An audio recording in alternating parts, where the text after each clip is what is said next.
여러분 안녕하세요. 현재의 부동산과 미래 진행의 최슬기입니다. 요즘 시장을 보면요. 부동산 가격이 바닥을 찍고 회복세를 보이고는 있지만 지역별로 편차가 큽니다. 아직 과거 금액 근처에도 못 간 단지들이 수두룩하고요. 서울과 비교해 보면 상대적 박탈감은 더욱 커져가고 있습니다. 이는 통계를 통해서도 드러나고 있는데요. 전국 아파트값 상승률은 오름세를 보이고 있지만 이는 철저하게 서울 등 수도권이 견인하고 있고 지방의 경우에는 횡보세를 보이는 곳들이 많습니다. 즉 시장의 양극화가 진행되고 있다는 건데요. 정말 부동산 투자처, 서울 아파트밖에는 없는 걸까요? 다른 대안은 전혀 없을까요? 아직도 이런 고민하고 계시다면 오늘 이 시간 주목해 보시면 좋겠습니다. 미래가치 높은 투자처 알려드릴 테니까요. 궁금하신 분들 지금 바로 02-2638-3954번으로 전화 주시거나 유료 문자 샵 3989로 문자 보내주시기 바랍니다. 자, 그럼 현재 부동산과 미래 지금 시작합니다.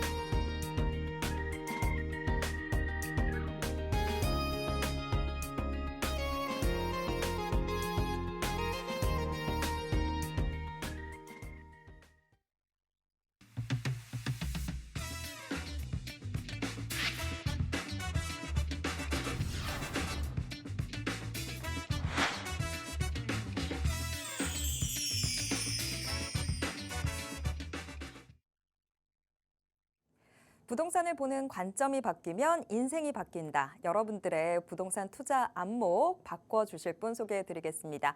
인베스트 투자자문 안현재 전문가님 모시겠습니다. 전문가님 어서 오세요. 예, 전국에 계신 시청자 여러분 반갑습니다. 오늘은 부자가 되려면은 개발이 일어나는 부동산을 찾아야 하고 발전이 일어나는 부동산을 찾아야 한다고 사람들이 항상 말을 하는데 그런 개발과 발전이 일어나는 부동산이 어떤 곳에서 어떤 방법으로 일어나나 그것을 알아보는 안목을 키워드리는 방송이 될 겁니다. 솔직히 개발과 발전이 일어나는 나라에 부동산을 사기만 하면은 누구나 다 부자가 됩니다. 개발이 일어나고 발전이 일어나서 GDP가 그 나라의 GDP가 상승하면은 당연히 그 나라 안에 자금이 불어나고 그런 만큼 부동산은 올라가는데요. 그 안에서도 분명히 어느 지역은 더 많은 발전과 그리고 그 지역에 부동산을 투자하신 분은 아주 커다란 부를 형성하시게 됩니다.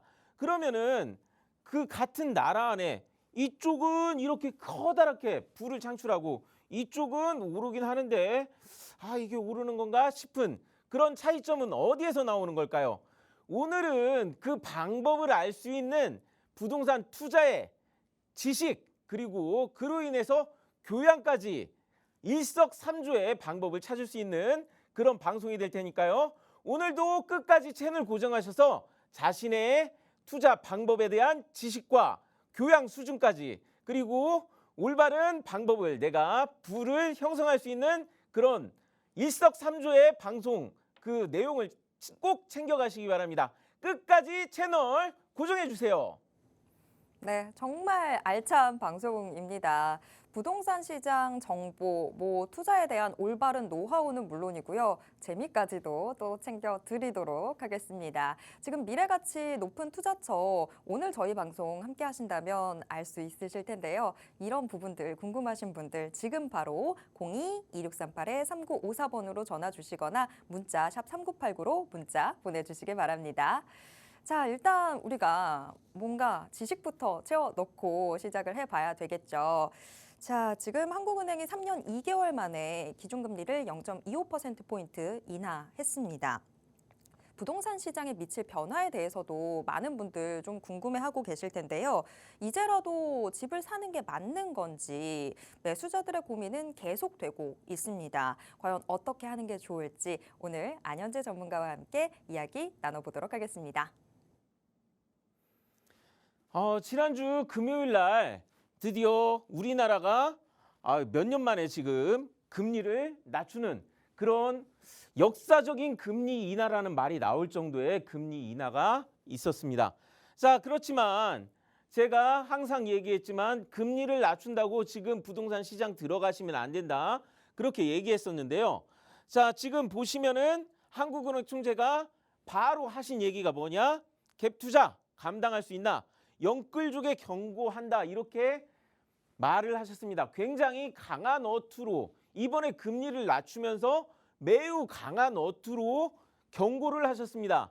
그러는데 작년 10월 작년에도 집값이 한참 올라가다가 연 말쯤에 집값 내리기 직전에 이렇게 영끌족에게 경고하셨어요. 그런데 이번에 이렇게 금리를 낮추는데도 이렇게 경고를 하셨다? 그러면은 작년에 경고하고서 집값이 떨어졌는데 이번에도 지금 집값이 떨어지다가 이것 때문에 주춤하는 거 아닌가 그런 얘기가 나오고 있습니다. 그래서 이 일석삼조의 강의가 들어가기 전에 이 금리 문제 굉장히 중요하니까 이 부분 우선 짚고 넘어가겠는데요. 자, 이번에 금리를 낮출 수 있었던 것은 이 세 가지 부분에서 어느 정도 여유나 혹은 압박이 있었기 때문에 그렇게 된 거라고 생각합니다. 자, 지금 한국은행 총재에게 어떤 책임이 지금 전가되고 있느냐? 자, 지금 보시면은 원래 한국은행은 금융 안정을 항상 생각해야 하고 물가 안정을 생각해야 하는 게 한국은행의 책임입니다. 그런데 여기 보시면은 경기 부양을 이번에 해야 한다고 금리를 낮췄어요. 자, 그러는데 원래 한국은행이 져야 할 책임은 이 두 가지지 사실 경기 부양이 한국은행이 할 일은 아닙니다. 자, 그러는데 보시면은 올해도 세금이 막 32조 펑크돼서 한국은행만 쳐다보는 정부라는 이런 기사 보이시죠? 자, 그리고 제가 기재부를 방문한 한국은행 총재 이 얘기가 나오면서 긴밀한 파트너 이 얘기 나올 때 느낌이 좀 쎄하더라고요. 그러다 보니까 제가 보기에는 한국은행 총재께서 직접 여기 찾아가서 긴밀한 파트너 협약이라고 그렇게 얘기는 했지만 이번 정부 동안에 이창용 한국은행 총리가 받았던 압박, 정부에서 여당에서 금리를 낮춰라, 상관 이런 거 계속 압박을 받아왔기 때문에 제가 느끼기에는 정부에서 불려서 가게 됐다. 직접 찾아간 게 아니라 정부에서 불려서 찾아간 느낌이 굉장히 컸어요. 그러다 보니까 이 뉴스가 나왔을 때 기재부 찾아갔다는 뉴스가 나왔을 때 솔직히 이거 말고도 원래 정부에서 금리를 낮추라고 하는 그런 실제 이유가 있기는 합니다. 지금 이 세금 문제나 이런 게 문제가 아니라 이 물가 경기 부양하는 것도 있지만 또 다른 이유가 있어요. 자, 그런데 다행스럽게도 8월 달 이후로 자, 가계대출 증감 추이가 꺾였습니다.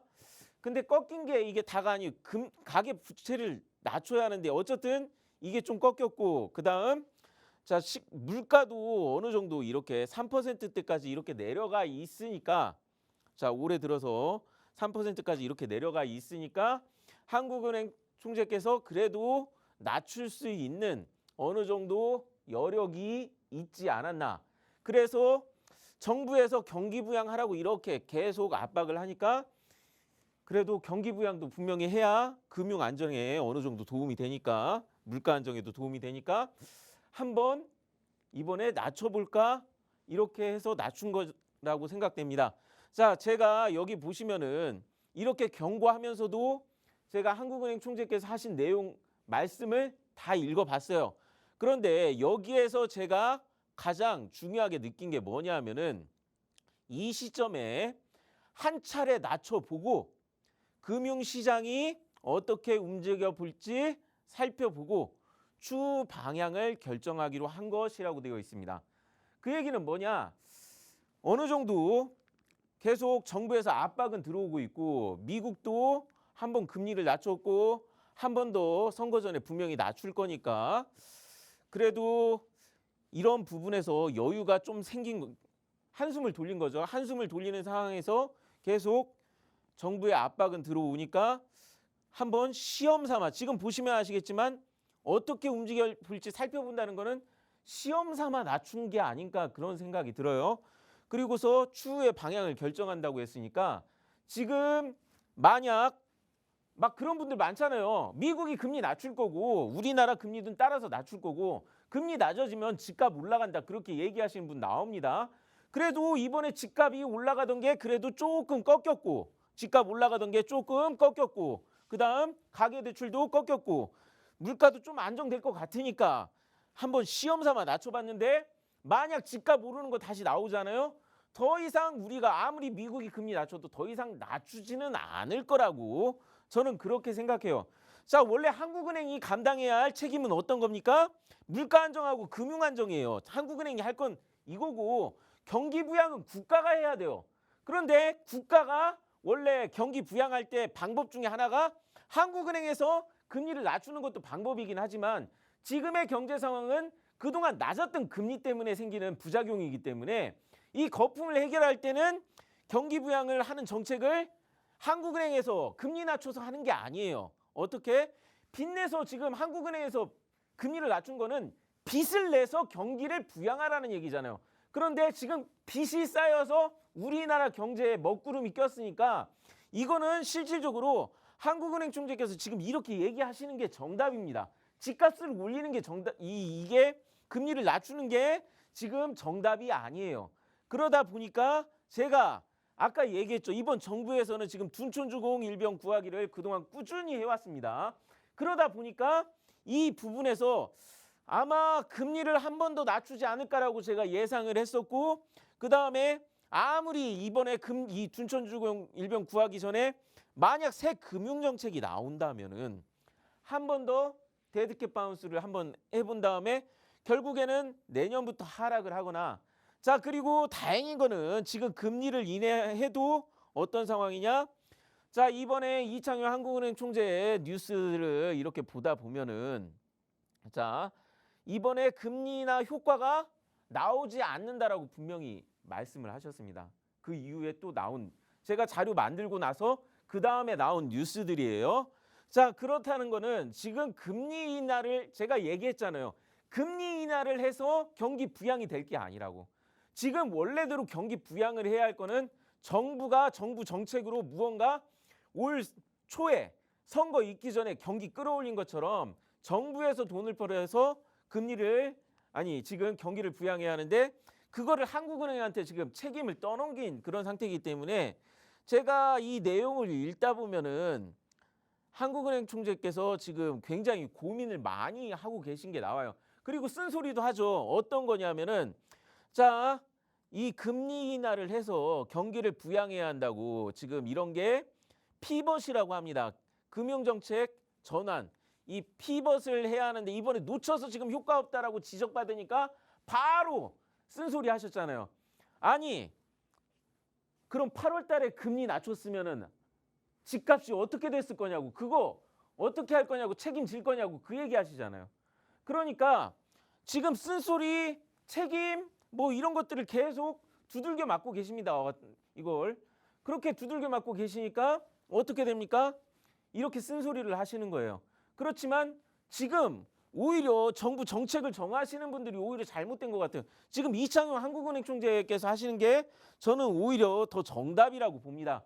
그렇기 때문에 금리가 이거 낮춰진다고 집값 올라간다고 들어가시면 안 된다. 어떤 상황이에요? 자, 지금 부동산 상황은 빚이 있는 시장이 굉장히 위험하다. 금리 상황 굉장히 안 좋습니다. 그렇기 때문에 분명히 미국이 금리 낮추더라도 자 2010년에 경제위기 왔을 때 미국이 금리 낮췄다고 해서 우리나라 집값이 어떻게 됐습니까? 2010년부터 오히려 그 낮았던 금리 시기에 계속해서 2014년까지 집값이 하락하던 그런 시점이 지금 오히려 코앞에 있다고 저는 그렇게 말씀드리니까요. 이런 시점에 빚이 있는 부동산 시장에 들어가시면 안 된다. 그렇게 지금 현 부동산 시장을 진단해 드리겠습니다. 자, 그러면은 제가 오늘 얘기했죠. 발전하고 개발되고 그런 나라에서 부동산 점하고 있으면은 인생 역전하고 그리고 부를 움켜쥐는 그런 사람이 될 수 있었다고요. 그러면은 지금 어떻게 우리나라를 발전하고 개발해야 할까요? 자, 그렇게 되는데 제가 대통령께서 AI 총력전을 선언하셨어요. 자, 서울에서 발표했기 때문에 서울 선언이지. 자, AI 발전을 선언했으면은 AI가 발전될 곳에 가서 투자하셔야지, 그래야지 부자가 된다. 그렇게 말씀드리겠습니다. 왜 그러냐? 지금 세계 흐름이 AI로 인해 물결이 바뀌고 있기 때문입니다. 자, 그래서 AI를 하지 않으면 지금 국가 총력전이라고 얘기했잖아요. AI를 하지 않으면 지금 우리나라가 도태가 될 수 있습니다. 자, 그 얘기를 어떻게 알 수 있느냐? 자, 산업혁명의 변화를 주도한 나라가 세계 경제의 패권을 움켜쥐고 세계 경제의 패권을 움켜쥔 나라들은 당연히 부와 GDP가 상승하면서 그 나라의 부동산을 점하고 있던 사람들은 어마어마한 부자가 됐었습니다. 그러면은 우리도 그 주권을 움켜줘야겠죠. 자, 그런데 이거를 알려면은 이 산업혁명을 한번 잘 보셔야 돼요. 자, 1차 산업혁명, 사람이 무언가를 만들던 시대에서 기계가 도입되던 그런 시점이었습니다. 그러다 보니까 최초로 산업혁명을 일으키고 산업혁명을 주도한 나라가 영국이죠. 그래서 이 시기에는 영국이 가장 땅값이 비싸고 그다음 전 세계를 호령하는 태양이 지지 않는 나라가 되었습니다. 자, 그리고 2차 산업혁명은 뭐냐? 전기에너지 기반 대량 생산혁명이라고 되어 있는데 이게 어떤 내용이냐? 여기에 보시면 아시겠지만 전기로 인해서 기계를 움직이는 게 이렇게 보이지만 그보다도 더 중요한 건 컨베이어 벨트 보이시나요? 이 그림에 컨베이어 벨트로 움직이면서 대량 생산을 시작했습니다. 미국에서는 이제 포드 자동차에서 대량 생산을 시작하니까 유럽에서는 최근까지도 BMW나 뭐 그런 회사들이 왜 이 미국처럼 대량 생산을 못하느냐? 지금 대량 생산을 못하는 탈 것이 뭐가 있냐면 비행기가 있어요. 그리고 배가 있습니다.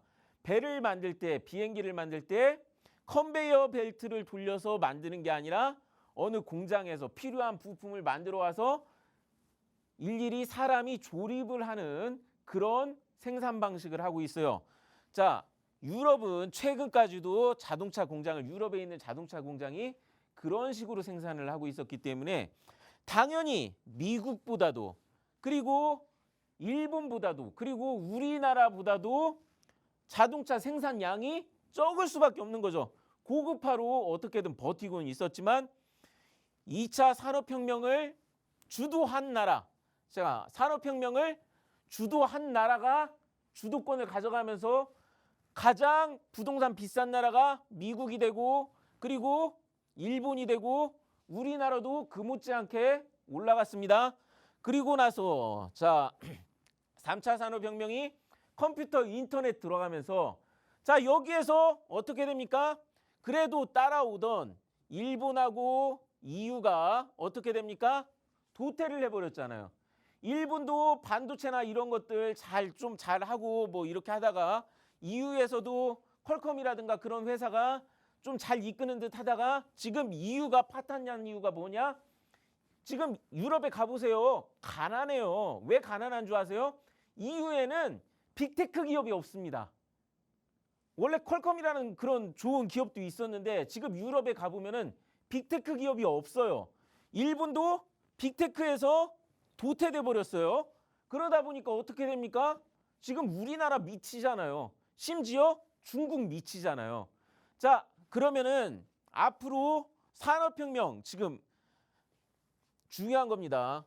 선진국으로 전환하는 흐름이 여태까지 이 부근에서 선진국이 전환되고 있었다면은 앞으로는 선진국 전환이 이 4차 산업혁명에서 전환된다라고 그렇게 보일 수가 있어요.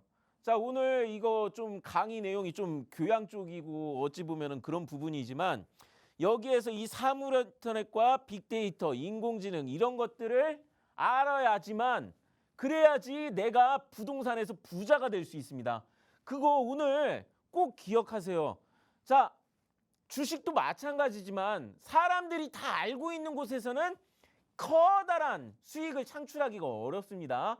남들이 아직 모르는 곳에서 어찌 보면 지금 부동산 이거 방송 보시는 분들이 이거 좀 너무 이거 생소하고 알지 못하는 내용일 수도 있지만 자, 세종시 처음 우리나라에서 처음으로 수도 옮길 때 수도가 옮겨간다는 생각을 우리나라 사람들이 했었나요? 전혀 생각도 못했던 수도 이전에서 어떻게 됐습니까? 엄청난 부의 창출이 일어났습니다. 자, 그리고 이 IT 발전되는 여기에서 반도체를 생각해 본 적이 있었나요? 반도체 이거를 알고 IT에 반도체에 있는 들어간 3세권 투자하신 분들이 지금은 그 어떤 세권보다도 역세권, 학세권 이것보다도 가장 최고의 세권은 3세권이 돼버렸고 거기에 투자하신 분들이 어마어마한 부자가 되셨어요. 자, 그래서 이 세계 경제 패권 주도할 수 있느냐 이게 지금 우리한테는 굉장히 중요한 상황이고 자, 이거 부동산 문제가만이 아니라 우리나라 경제, 우리나라 앞으로의 명운이 걸린 문제가 맞아요. 대통령께서 말씀하셨잖아요. 우리나라의 명운 이게 달려있는 게 이 AI라니까요. 자, 그러다 보니까 문제가 뭐냐? 자, 이 부분에서 앞으로 이 3차에서 4차로 넘어가는 여기에서 앞으로 강대국의 그 전환점이 이게 생길 건데 여기에서 중요한 게 뭐냐? 인공지능이고 그 다음 빅데이터와 클라우드 이게 인터넷과 이런 컴퓨터와 이런 것들게 모든 생활의 접목이 됐을 때 이 4차 산업, 인공지능 산업이 된다라는 겁니다. 그리고 그 전까지만 해도 이 정부 빅데이터에서는 우리나라가 앞서고 있었는데 챗GPT 나올 때쯤 되면서 인공지능 이 부분에서 지금 산업이 전환되고 있어서 지금 삼성전자가 지금 오만전자로 떨어졌고 TSMC한테 지고 있고 오히려 SK한테 지금 뒤떨어지고 있는 게 이 시대 전환입니다. 시대 전환에 타지를 못하면은 부동산도 마찬가지예요. 결국에는 지금 유럽 가난해졌어요. 유럽이 가난해졌어요. 지금 일본도 지금 가난해지고 있습니다. 이거 명심하세요. 이때 따라가지 못한 산업혁명에서 그 전환에서 따라가지 못한 유럽이 여기에서 도태됐고 일본이 여기에서 도태됐고 물론 그때 1등한 영향으로 어느 정도 버티고는 있겠지만 이 혁명 못 따라가면은 부를 우리가 잡을 수가 없습니다. 우리나라의 명운이 걸린 거예요.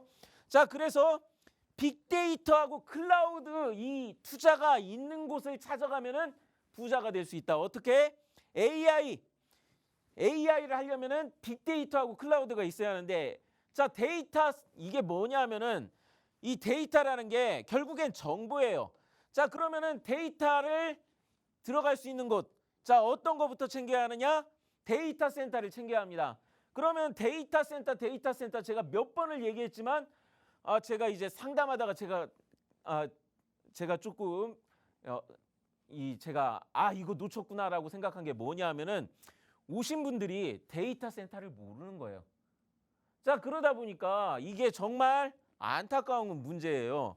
자, 지금 데이터 센터가 앞으로 3년 동안 20조 시장입니다. AI가 지금 건설업계의 판도 자체를 바꿔요. 그럼 데이터 센터가 뭐냐? 여러분, 우리 이 휴대폰으로 문자를 보내고 음성 전화를 하고 무언가 주식 거래도 하고 인터넷 뱅킹 뭐 쇼핑을 하더라도 이 모든 게 다 뭐냐?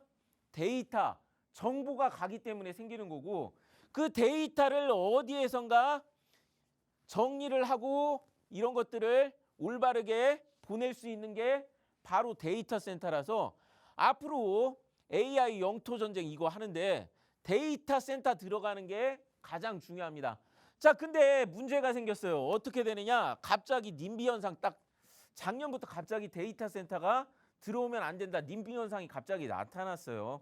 저는 이게 데이터 센터 들어가기 전에 반드시 찾아야 할 게 있기는 한데, 자, 사람들 굉장히 뭐 손해보는 거 싫어하는 건 당연한 얘기입니다. 자, 그런데 삼성전자, 네이버, 카카오 같은 빅테크 기업이 우리 지역에 들어오는 거는 그렇게 바라시면서 이 기업들이 무엇이 있어야지 들어올 수 있는지는 생각을 안 하시나요? 자, 이 기업들, 빅테크 기업들은 정보를 삼성전자 휴대폰 만들잖아요. 정보를 많이 써야 하기 때문에 우리 인터넷 하거나 하는 이런 정보를 관리할 수 있는 데이터 센터가 들어가야 합니다.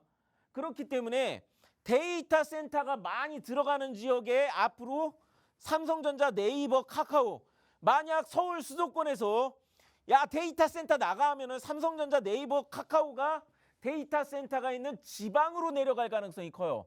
그렇게 되면 어떻게 됩니까? 서울 가격은 떨어지게 될 테고 지방에 데이터 센터 들어가는 지역의 부동산 가격이 올라가는 그런 시대가 올 겁니다. 자, 저는 그렇게 예상을 하고 있기 때문에 자, 이거 굉장히 중요한 문제가 어떻게 되냐면 데이터 센터 넘기면 어떻게 되냐면은 자, 올 초에 어떤 일이 있었어요? 자, 일본에서 라인을 넘겨라. 자, 원래 일본 후진국이에요. IT 후진국입니다. 이 나라가 이번에 도쿄올림픽 올릴 때 이 카드 결제도 할 줄도 모르고 보안할 줄도 몰라가지고 우리나라가 가서 깔아줬고 이런 것들 라인이 지금 일본을 점령하고 있어요. 자, 그런데 일본이 생각하니까 아니 우리나라 이런 거 모두 이게 라인을 결제해서 이 공공기관이 움직여지기 정도가 됐거든요. 그러니까 이거 한국에서 뺏어오고 싶거든.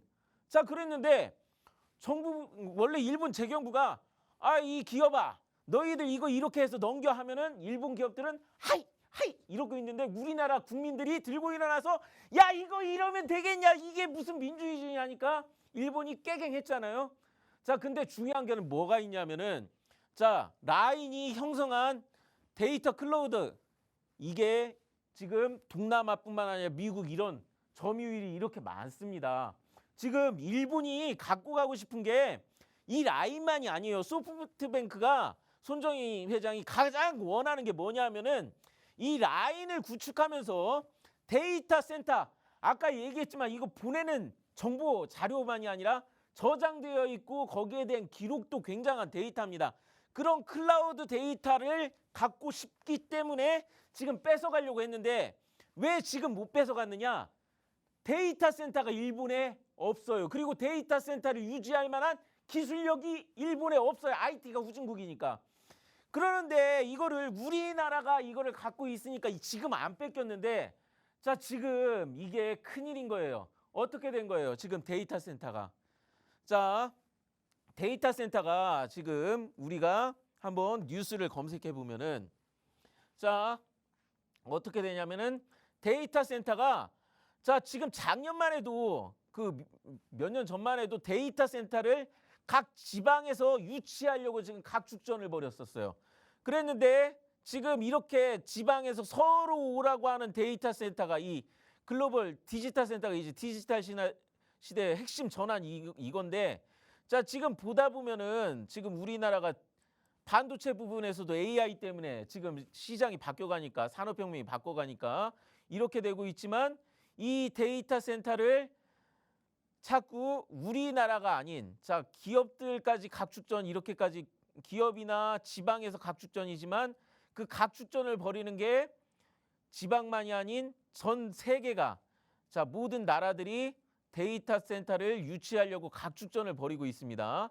자, 그렇게 하고 있는데 이 데이터 센터 관련 뉴스는 계속 나오다 보니까 자, 그러는데 지금 이 데이터 센터를 우리나라에서 뺏기게 생겼어요. 자꾸.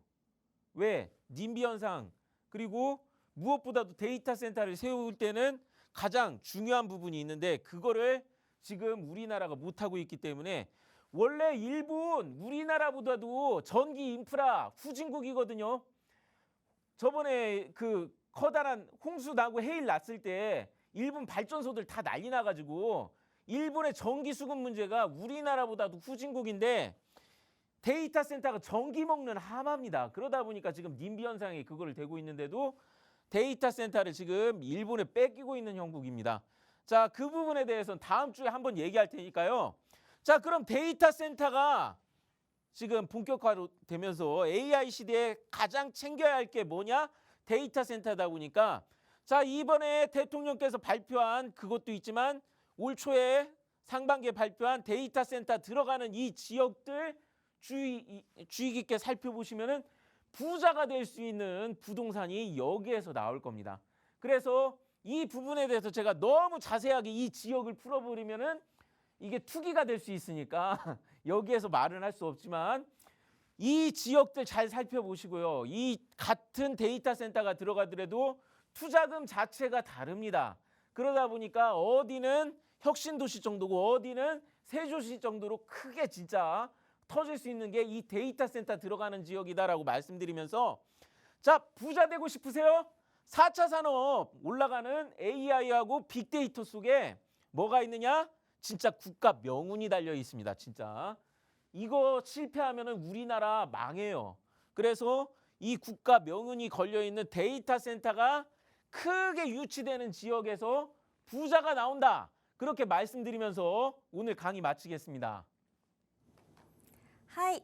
재미까지 챙겨드렸습니다. 자, 정말 계속해서 알찬 강의들 저희가 보내드리고 있는데요. 다음 주에도 또 여기에 더해서 정말 우리가 부동산 투자 제대로 하고 싶으면 어느 길목에 서 있어야 되는지 알 수 있는 강의들 이어질 테니까요. 다음 주에도 꼭 이 시간 기대해 주시길 바랍니다. 자, 그럼 이제 우리가 본격적으로 시청자 여러분들의 부동산 고민 해결까지도 도와드려야 될 텐데요. 부동산 고민 있으신 분들은요. 지금 바로 02-2638-3954번으로 전화 주시거나 문자 샵 3989로 문자 보내주시면 되겠습니다.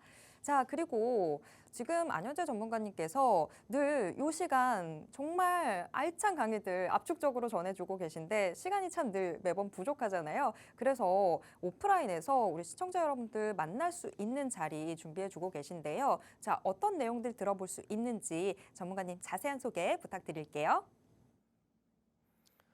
방송에서 제가 함축적으로 하다 보니까 이게 무슨 내용인지 모르겠다고 하시는 분도 있으시고 자, 같은 데이터 센터가 유치되더라도 지금 우리가 데이터 센터 부지의 조건, 부자 되는 조건은 여기에 제가 가려놨지만 다음 주에 얘기하겠지만 이런 것들이 필요하다라는 내용을 말씀드릴 수 있는 게 강의에서는 물어보시면은 바로 답해 드릴 수 있고 내가 어느 지역에 투자해야 할 것인가, 어떻게 해야지 부자 될 것인가, 그것도 그리고 내 재산 어떻게 해야 할 것인가 그런 상담도 해드릴 수 있는 게 이 무료 상담과 세미나니까요. 직접 여기 방송에서 이 상담받기도 어려우니까 워낙에 이제 시간도 부족하다 보니까 만약 내가 제대로 된 상담과 혹은 부를 창출하고 내 재산을 지키고 싶으시다면은 무료 상담과 세미나 열려 있으니까 꼭 참여해 보시기 바랍니다. 네, 매주 2차례 열리고 있습니다. 목요일과 토요일 오후 2시에 진행되는 무료 상담 또 세미나 참여 원하시는 분들 역시 같은 번호로 전화 주시면 될 텐데요. 02-2638-3954번으로 전화 주시면 어떻게 함께 하실 수 있는지 상세한 안내 도와드리도록 하겠습니다. 자, 그럼 이제 정말 본격적으로 시청자 여러분들의 부동산 고민 들어보도록 하겠습니다. 지금 한 분의 시청자분과 전화 연결되어 있는데요. 전화 받아볼게요. 여보세요? 네, 네, 안녕하세요. 네, 네, 어떤 부동산 고민 있으세요? 네. 저 충청남도의 아산 인주면 네, 신생리에 네, 223-1 네, 대지를 2016년도에 샀거든요. 네. 네, 근데 그게 어떻게 되나 궁금해서 전화 드렸습니다. 네, 전화 잘 주셨습니다. 충남 아산시 인주면 신성리 토지 2016년에 매입을 하셨으니까 지금 시간이 꽤 되긴 했네요. 앞으로의 향후 전망 궁금하다라고 이야기해 주셨는데요. 자, 전문가님께서는 어떻게 보고 계신지 바로 여쭤보도록 하겠습니다. 네, 예, 시청자님. 네, 예, 반갑습니다. 네, 감사합니다. 예, 지금 보유하고 계신 토지가 좀 보유하신 지 좀 오래되셨다고요? 네, 2016년도요. 아, 그런데 지금 네, 보유하고 계신 토지가 네, 제가 지금 딱 보자마자 아, 네. 이거 위치 너무 괜찮다. 그렇게 느껴지는 아, 토지예요. 그러세요. 자, 왜 감사합니다. 그러냐면은 네, 지금 보유하고 계신 토지를 이렇게 보시면은 네, 여기 지금 표시된 게 이종 주거, 일반 주거 지역이라서 아파트도 지을 수 있는 토지인데다가 이 네, 앞에는 논으로 보이지만 준공업 지역이라고 해서 공장도 지을 수 있고 건물도 지을 수 있는 아주 용적률이 높은 그런 일자리가 많이 생길 수 있을 만한 그런 여건을 이제 토지이용계획상에서 전혀 흠을 볼 수 없는, 오히려 토지이용계획상으로 보면은 최상급 정도의 토지, 그런 토지를 지금 보유하고 계셔요. 네, 그래가지고 아, 이거 잘 사신 것 같은데, 네, 자, 지금 문제가 뭐냐 하면은 2016년도에는 여기가, 아니 그 이전에는 여기가 진짜 발전이 굉장히 빠른 지역이었거든요. 자, 네, 여기가 어떻게 되냐면은 이 지역을 보시면은 여 밑에 이제 자동차 현대 모빌리티 모터스밸리 해가지고 현대자동차 공장도 여기에 있고요. 자, 네, 그리고 이쪽에 보면은 원래 이쪽 당진의 산업단지에서 네, 이쪽 아산 쪽으로 넘어오는 길목을 점하고 있는 게 이 삽교 방조제입니다. 그러다 네, 보니까 길목에 길목을 점하고 있고, 또 이쪽으로 보시면은 평택에서 아산으로 넘어오는 길목에 길목을 두 개나 점하고 있어요. 네. 그러다 보니까 지금 보유하고 계신 이 지역은 정말 교통의 요충지 중에 요충지다. 아, 자, 네, 근데 왜 이쪽이 조금 개발이 좀 늦냐? 이쪽이 위쪽에 보시면은 서해안 고속도로가 있거든요. 네, 그러다 보니까 예전에는 다 삽교 방조제로 다니던, 아, 지금도 거기 가면은 차가 많이 밀려요. 네, 그런데 물류가 아무래도 이쪽은 차선이 굉장히 넓거든요. 6차선인가 그 정도 되고. 자, 네, 이쪽은 아직도 삽교 방조제가 2차선이다 보니까 물류 이동하는 사람들이 어느 쪽이 더 편하겠어요? 음, 고속도로 쪽이 더 편하겠죠? 네, 그러다 네, 보니까 제가 보기에는 당장은 이쪽이 되더라도, 그래도 지금 이쪽이 왼쪽으로는 당진 이쪽 여기 산업단지 쪽과 위쪽으로는 평택항, 그리고 평택 이쪽 지역으로 나갈 수 있는 길목이기 때문에 이쪽에 교통이 계속 개선이 되다 보면은 여기는 교통이 요충지일 수밖에 없어요. 그러다 보니까 개선이 되다 보면은 앞으로 더 여기가 좋아질 거다. 당장은 아니어도 계속 네. 지나다 보면 더 좋아질 거예요. 그래요. 예, 자, 네, 제가 보여드릴게요. 자, 여기에서 네, 보시면은 자, 지금 서해선이 여기 예정이라고 하면서 지나가는 이 표시 보이시나요? 네, 자, 이제 화면상 이게 좀 잘 안 보일 수도 있는데 서해선이 철도가 지금 새로 또 개통이 되면은 이 지역 물류가 분명히 바뀔 겁니다. 저는 GTX보다도 물류가 바뀌는 서해선을 더 중요하게 보고 있어요. 자, 네, 그 부분에서 서해선에서도 가깝고요. 네, 자, 그러면서 지금 이쪽을 더 확대하다 보면은 어떤 게 나오느냐? 자, 당진 천안간 고속도로가 이쪽으로, 천안에서부터 당진 산업단지까지 고속도로가 이쪽으로 지나가면서 평택 한쪽에서 제2 서해안 고속도로가 익산 부여까지 내려가게 됩니다. 네, 그런데 그 두 개의 고속도로가 만나는 곳이 바로 지금 보유하고 계신 이쪽 지역이에요. 그래서 네, 제가 이거를 딱 들어가서 봤는데, 자, 지금 보유하고 계신 옆에 이쪽에 보시면은 이렇게 고속도로 인터체인지 톨게이트하고 이쪽에 보시면은 이게 앞으로 그 고속도로 두 개가 교차할 이 나들목이 이렇게 지금 잡혀 있습니다. 네. 그렇기 때문에 지금 여기가 제가 보자마자 와, 이렇게까지 교통의 요충지가 있어? 제가 깜짝 놀랐어요. 아, 그러세요? 그것뿐만 아니라 나중에 네. 서해섬 이 지금 나는 것도 앞으로 당진 쪽으로 또 철도가 날 때 어디에서 나느냐? 이 지역에서 뻗어 나갑니다. 그러니까 여기 보유하고 계시면 언젠가 굉장히 빛을 보실 날이 오실 거거든요. 네. 그러니까 이거 당장은 안 되더라도 우리나라가 또 경제가 좋아질 때까지 또 기다려야 하는 것도 있지만 이거는 꼭 보유하셔라. 좀 느긋하게 꼭 보유하셔라. 그렇게 진단해 드리겠습니다. 아우, 네. 감사합니다. 속이 시원하네요. 네. 아유, 속이 시원하시다고 하니까 저도 기분이 참 좋습니다. 충남 아산시 인주면 신성리 토지 고민 함께 풀어봤습니다. 위치가 참 좋고 매력적이다, 교통의 요충지다라고 설명을 해주셨는데요. 하지만 우리 시청자분이 2016년에 매수하신 뒤로 좀 개발 속도가 늦어지고 있어서 아무래도 이전 때문에 걱정을 하셨던 것 같습니다. 하지만 주변에 이 개발, 교통 호재들이 너무나 많기 때문에 앞으로는 좀 기대해 볼 만하다라는 의견 나왔는데요. 이 부분 투자에 참고해 보시길 바라겠습니다. 계속해서 다음 시청자분 만나보도록 하겠습니다. 전화 바로 받아볼게요. 여보세요? 네. 네, 안녕하세요. 자, 네. 어떤 부동산 고민 있으실까요?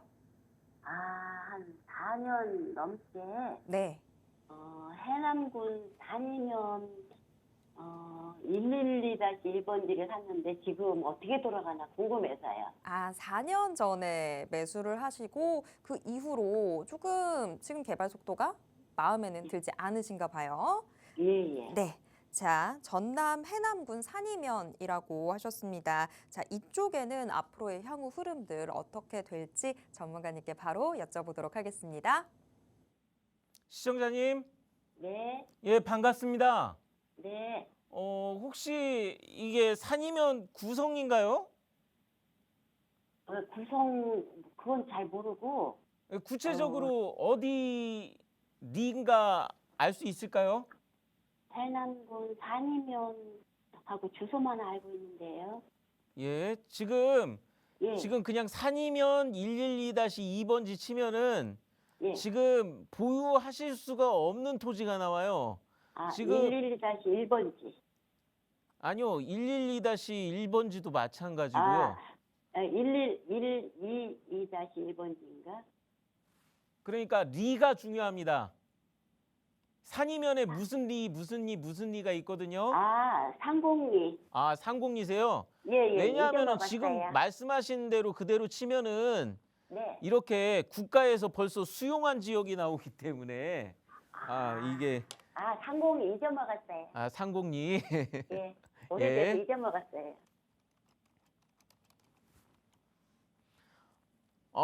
지금 이거 굉장히 산지 얼마나 되셨다고요? 4년 넘은 것 같아요. 4년이요? 예. 지금 이거 굉장히 잘 사셨어요. 지금 딱 보기에도 바로 신도시 계획이 앞에 나와 있는 바로 그 신도시 계획에 붙어 있는 토지가 되어 있기 때문에 여기가 신도시 계획에 붙어 있다는 건 알고 계셨나요? 몰라요. 어떻게 이런 거 사셨대? 너무 잘하셨다. 자, 지금 보시면은 여 앞에 계획에 보면 공동주택 용지라고 보여요. 네. 이게 뭐냐면 아파트 들어갑니다. 자, 여기 아파트 들어가는 곳에서 지금 보유하고 계신 토지가 아파트 입구에서 여기까지 170m 정도, 170m 정도밖에 안 떨어지고 그다음 이쪽에서 보시면은 이 지역의 메인 도로가 보시면은 이 주변으로 지금 척 보기에도 지금 이 도시에서 만들어지는 메인 도로가 이쪽 방향으로 앞으로 쭉 뻗어나갈 건데 이 메인 도로에서도 굉장히 가깝거든요. 아마 이 메인 도로에서 보면은 지금 보유하고 계신 토지가 정면으로 보일 거라고 지금 지도상으로 예상이 됩니다. 자, 그렇기 때문에 어느 지역의 아파트 단지 바로 입구 쪽이고 메인 도로에서 보이는 토지면은 좋겠어요, 안 좋겠어요? 좋죠. 잘 샀네. 그리고 지금 여기 보시면은 이거는 국책 사업으로 국가가 발전시키는 지역이거든요. 자, 예, 그러다 그 보니까 들었어. 예. 자, 여기 보시면은 지금 어떻게 돼 있냐면은 위쪽에 보유하고 계신 토지 주변에 복합시설용지라고 딱 되어 있는 곳이 있어요.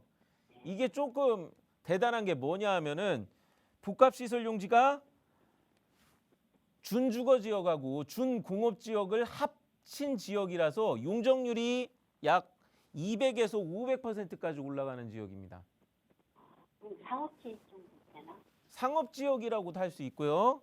지금 이쪽에 좀 뭔가 겹쳐서 보이는 게 공공시설용지라고 되어 있는 거 보면은 여기에 대략 굉장히 높은 건물이 올라갈 수 있고 공공청사도 큰 게 올라갈 수 있다라고 그렇게 예상돼요. 자, 제가 왜 그렇게 생각하냐면은 전라남도가 조금 특이한 점이 있는데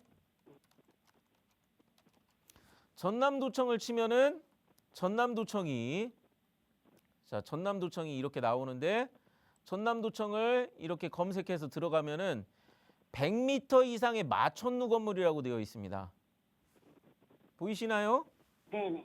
자, 산보다도 지금 거의 높은 건물이 지금 이렇게 지금 마천루 건물이 들어가는데 아마 이 도시계획 지도를 봤을 때 지금 공공청사가 여기가 아마 시청이 될 가능성도 있다고 저는 바라보는데 이건 제 의견입니다. 이 메인 중심지 사거리에서 공공청사가 있는 그곳에서 약 300m 정도, 350m 정도 떨어진 어디나 어느 지역이든 시청이나 뭐 공공청사 건물 아니면 높은 건물 들어가는 메인 도로가 있는 곳에 주변에 있는 땅들은 항상 비쌉니다. 그렇기 때문에 지금은 이 지역을 딱 봤을 때, 이렇게 허벌판이고 아직 사람이 보이지도 않고 건물은 안 보이지만 국가가 기업 도시를 크게 만들고 있는 이런 상황에서 지금 길이 뚫렸기 때문에 제가 알기로는 이 길이 올해 5월 4일 날 개통한 것으로 알고 있고 그 전까지 기업이나 투자 유치를 안 하고 있었는데 길이 뚫리면서 투자 유치를 시작한 것으로 알고 있어요. 그렇기 때문에 그동안 4년 기다리신 거 이제부터 아마 좋은 소식이 들려오지 않을까 그렇게 제가 예상을 해보겠습니다. 지금 이거 잘 사셨고 축하드립니다. 감사합니다. 우리 시청자분 이거 완전 주인공 서사인데요. 나는 모르고 샀는데 이거보다 더 좋은 지금 투자처 없었다. 이런 평가 나오고 있습니다. 우리 시청자분 너무 축하드립니다. 자, 전남 해남군 산이면 상곡리 토지 함께 체크를 해봤는데요. 4년 동안은 조금 답답하셨을 수도 있을 것 같아요. 하지만 그 4년 기다렸던 거 이제 조금 더 기다리면 정말 제대로 보답이 돌아올 것 같다라는 이야기 나왔으니까요. 이 부분 투자에 참고해 보시길 바라겠습니다. 자, 정말 시간이 참 금세 지나가서 저희가 많은 분들 상담을 도와드리고 싶은데 이걸 방송 시간에 다 도와드리지 못하는 게 참 아쉽습니다. 하지만 이런 부분들 보완하기 위해서 우리 전문가님께서 오프라인에서 우리 시청자분들 계속해서 좀 약속으로 만나고 있습니다. 매주 목요일, 토요일 오후 2시에 무료 상담 또 세미나가 함께 진행이 되고 있는데요. 시장 어떤 식으로 흘러가고 있는지 내가 투자 전략은 어떻게 세우면 좋을지 정말 상세하게 여러분 고민 다 들어주고 또 거기에 맞는 해답들까지 제시해 드리고 있습니다. 이런 부분들 좀 궁금하다 하시는 분들 저희랑 함께 보시면 좋을 것 같습니다. 자, 이 무료 상담 세미나 또 참여하고 싶으신 분들은요. 지금 바로 전화 주시면 되겠습니다. 02-2638-3954번으로 전화 주시면 어떻게 함께 하실 수 있는지 상세한 안내 도와드리도록 하겠습니다. 지금 시장에 대해서 참 너무나 많은 이야기들 나오고 있습니다. 통계를 보면 어느 한쪽으로 보면 좀 부동산 시장 가격 정상화되는 것 같은 그런 느낌도 들지만 또 지역적 이런 이 차별화들 너무 심화되고 있는 상황이다 보니까 지금 내가 어떤 선택을 내리는지 이런 부분들이 나중에는 투자 결과로 참 큰 차이를 내게 될 것 같습니다. 지금 여러분들 현명한 선택하기 위해서라도 전문가는 어떻게 이야기하는지, 전문가는 어떤 투자 전략 제시하고 있는지 이 무료 상담 또 세미나 통해서 체크해 보시면 좋겠습니다.